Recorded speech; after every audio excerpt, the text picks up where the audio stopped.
Habari gani wapenzi wasikilizaji wa MCZayo TV. Leo ni Samedi tarehe 27 mwezi Juni mwaka 2026, na tutaanza kwanza na habari yaliyojiri jana Minembwe, na tufuatishe na tangazo lililotoa na Pacific Nini Hanzwi, afu tumalizie na serikali ya FCS Twigwaneho ikishtumu serikali ya Kinshasa kwa kushirikiana na Kayumba Nyamwasa. Na tukianza na huko habari za jana Minembwe ni kuwa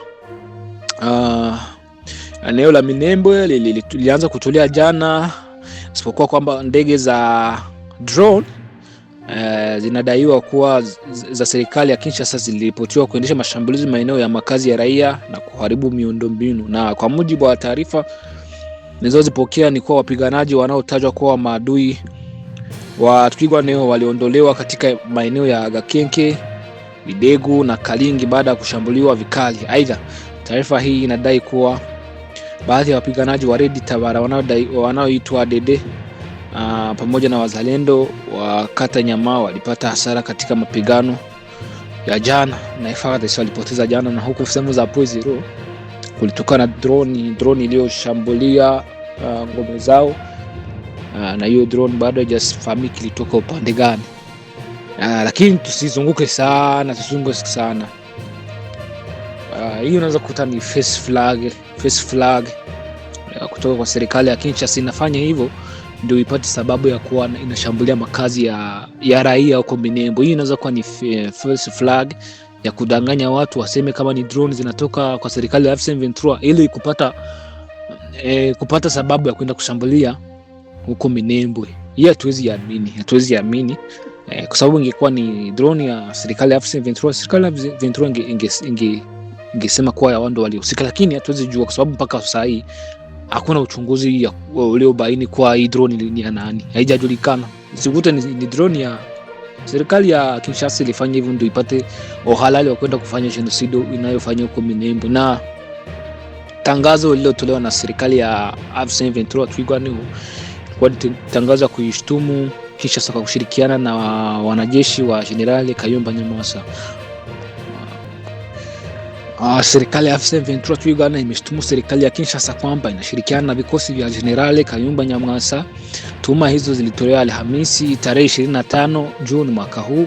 Kwa mujibu wa M23 Twigwaneho, jeshi la Jamhuri ya Kidemokrasia FARDC limejumuisha vikosi vya General Kayumba Nyamwasa kwenye maeneo ya mapigano katika nyanda za juu za Minembwe mkoani Sud Kivu. Msemaji wa M23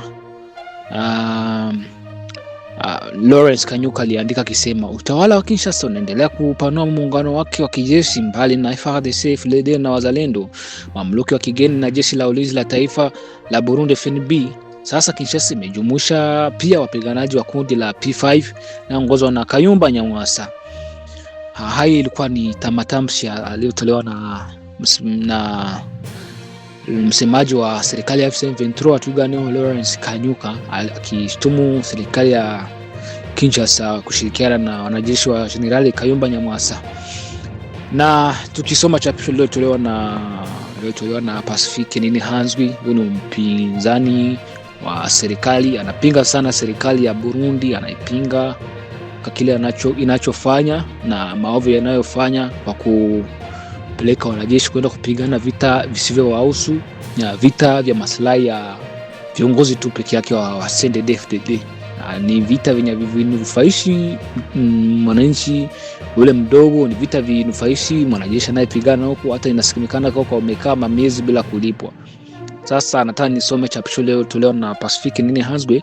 Anasema kuwa wanajeshi wa Burundi walioko Jamhuri ya Afrika ya Kati RCA wanasema wamekaa miezi 11, imagine miezi 11 bila kulipa mshahara yao.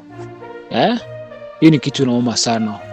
Na walipouliza Umoja wa Mataifa ONU au UN, waliambiwa kwa mshahara yao imekuwa ikitolewa kwa wakati. Mnasikia waliuliza au wanajeshi wako huko RCA Republic Central Africa, wakauliza hivi ni kwa nini tumekaa miezi 11 bila kupata mshahara? Wakiuliza hapo ni Umoja wa Mataifa, wakiuliza ONU, na ONU kawajibu kuwa mshahara yenu tunatoaga na inatoka kwa wakati, yani inatokaga hata mbele ya tarehe ya kulipwa imefika. Na swali ni serikali ya Burundi inapeleka wapi hizo fedha?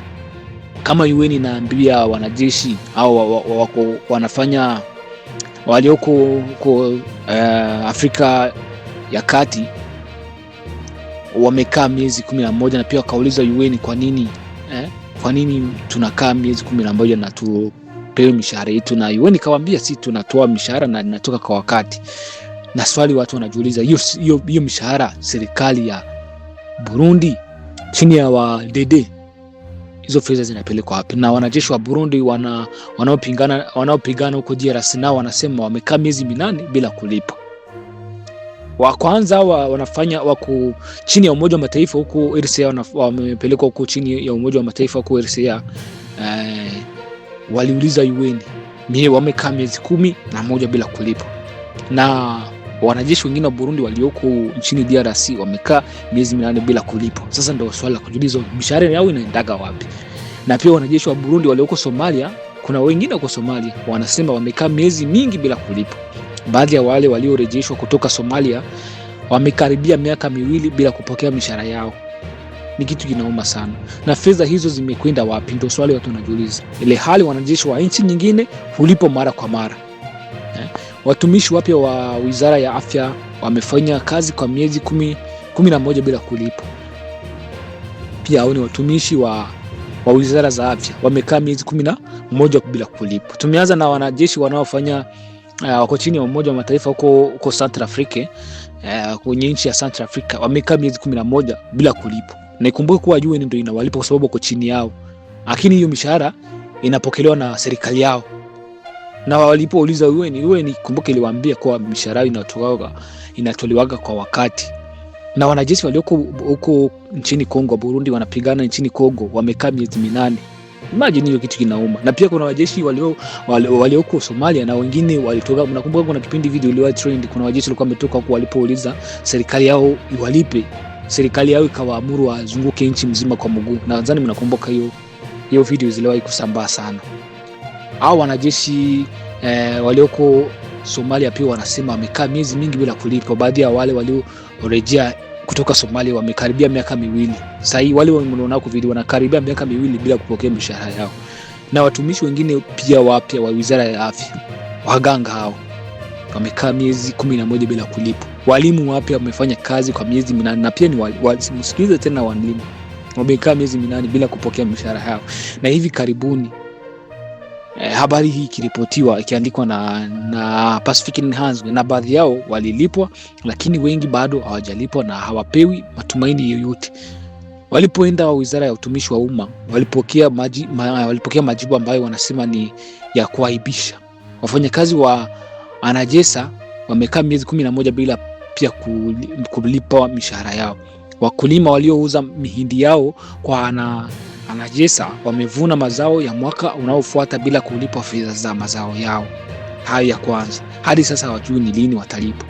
Kuhusu mbolewa ya fomi, hakuna anayethubutu kuzungumzia hilo. Wananchi walilipa fedha za mbolewa lakini hawakuwahi kuipata hiyo mbolewa.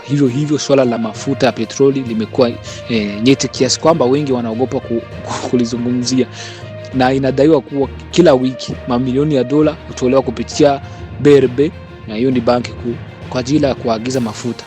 Na fedha hizo zinaenda wapi? Ndio swali wanajiuliza Burundi, na hakuna anayehoja au kuzungumza hicho kitu. Wafanya biashara pia wanalalamika. Wenye dola benki hawawezi kuzitoa. Watu wanaolipwa kwa dola wanaona salio kwenye akaunti zao, lakini hawaruhusiwi kutoa fedha hizo. Wewe imagine unaona franka kwa akaunti yako, lakini hizo fedha au hizo franka hawezi kuzitoa. Unaziona tu ndio hizi nasoma, lakini hawezi kuzitoa. Katika Regideso pia wananchi wengi walilipa fedha za kuunganishwa mitaa za umeme na maji, lakini hadi sasa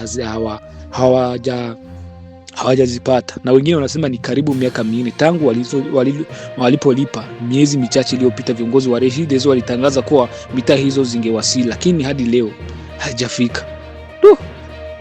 Halikuwa ni maoni ya Pacific Enhanced na chapisho lilitoa akisema mateso wa wananchi wanapitia na wanajeshi wanapitia. Kwa kweli naomba wa Burundi wafanye namna wafanye mapinduzi, kwa sababu wanateseka. Niwashukuru ndugu zangu, tuendelee ku like na kushare na kusubscribe. Asanteni, muwe na siku njema.